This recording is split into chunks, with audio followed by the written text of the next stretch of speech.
बुजुर्ग नेता हैं और हमारे सबके हैं, समाजवादी पार्टी के हैं, उनके परिवार के मेंबर हैं। अखिलेश जी 2024 के चुनाव से पहले भी आजम भाई से सीतापुर में जेल में मिलने गए थे, वहां भी मिलके आए थे। उनकी जो भी बात हुई हो, क्योंकि दोनों बड़े नेता हैं, आगे की रणनीति क्या है क्या नहीं है इसको तो मैं नहीं बता सकता, लेकिन जो कयास आराइयां हो रही थी और खासतौर से जो मीडिया जिससे इस तरह की बातें कर रहा था, मैंने उस दिन भी कहा था और पहले भी कहा था और आज सबको मालूम भी हो गया कि क्या आजम खान साहब बीएसपी की रैली में गए। आजम खान साहब पैदाइशी समाजवादी हैं और वो समाजवादी का पूरा उन्होंने पार्टी का बुनियादों में बुनियादी पत्थर हैं, वो कभी भी है इसे छोड़कर नहीं जा सकते। हमेशा समाजवादी को ही बढ़ावा देंगे और समाजवाद को बढ़ावा देंगे। देखिए उनका बड़ापन है, वो बहुत बड़े नेता हैं, मैं तो बहुत छोटा सा इंसान हूं और उनके एहसान है मेरे ऊपर। और पिछला टिकट उन्होंने मुझे दिलवाया था और अल्लाह ने मुझे उसमें जीत हासिल कराई थी, तो उनका ये बड़ापन ही होगा कि वो मेरे यहाँ तशरीफ लाएं, तो जाहिर है इससे बड़ी खुशी की बात क्या होगी।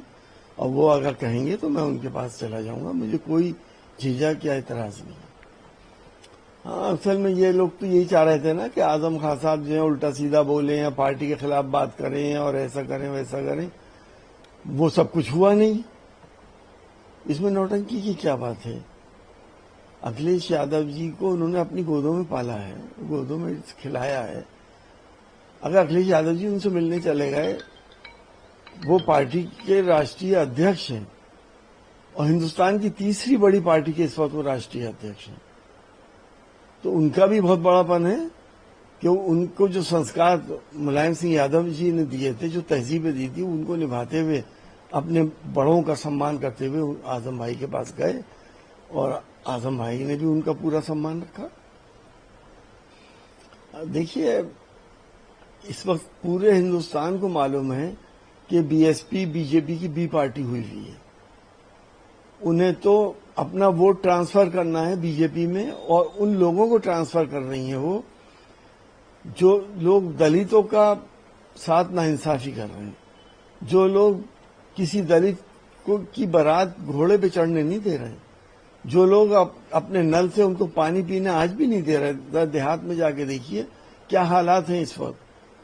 वो मनुवादी सोच, छुआछूत, ऊंच नीच जिस पार्टी ने दोबारा शुरू कर दी हिंदुस्तान में, बहन जी उनको सपोर्ट कर रही हैं, तो आप समझ सकते हैं कि कहां पे उनकी क्या मजबूरी है। कब नहीं आई मुसलमानों की याद समाजवादी पार्टी को।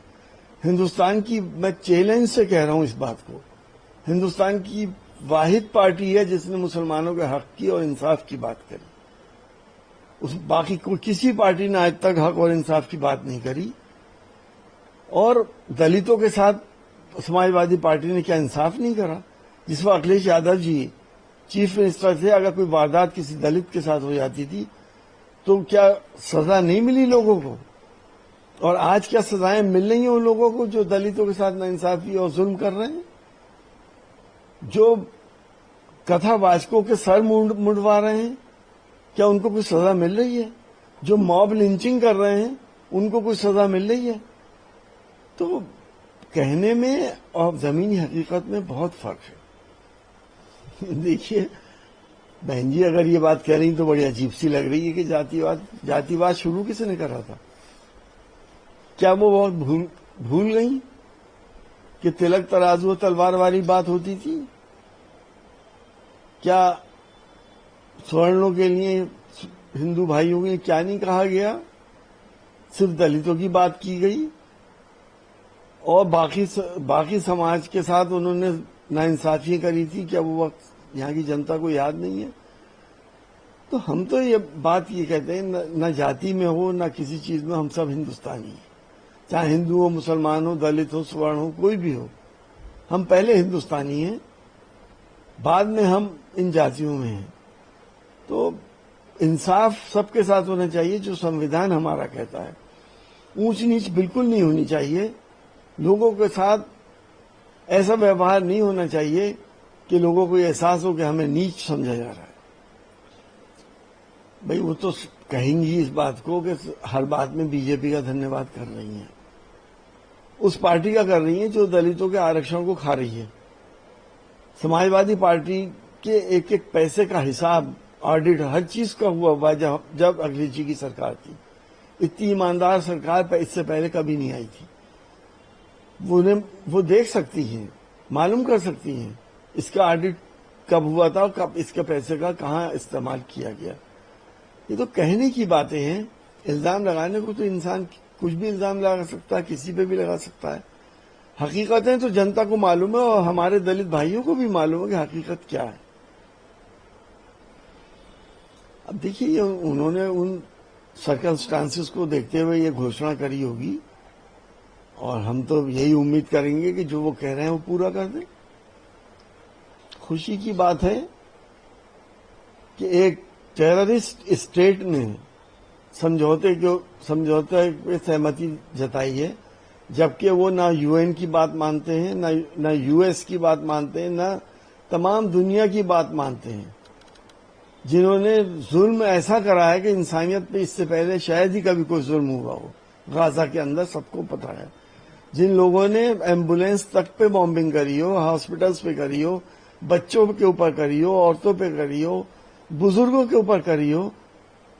और हमें अफसोस तो इस बात का है कि हम वासुदेव कुटुंबकम के मानने वाले खामोश क्यों हैं। हम अपनी मस्जिदों में दुआ तक नहीं कर सकते फलस्तीन के लिए। हम इन हालात में हैं। आखिर हम किस जगह पे आ गए हैं। हम अपने इंटरेस्ट के लिए इंसानियत को बिल्कुल ही भूल गए। देखिए, अच्छा है कि स्वागत किया है उन्होंने और प्रधानमंत्री जी आए हैं इतनी दूर से, तो हम लोग तो अपने अतिथियों का स्वागत करते ही हैं। लेकिन पीएम मोदी जी भी इस बात को जानते हैं कि ये बहुत चालाक और शरीर लोग हैं। सिर्फ अपने मतलब की बात करते हैं। जिस तरह से धोखा हमारे साथ ट्रंप सरकार ने करा है, ये भी ट्रंप का बहुत बड़े एलाई हैं। मुझे उम्मीद है पीएम मोदी जी बहुत सोच समझ के इनसे समझौते करेंगे।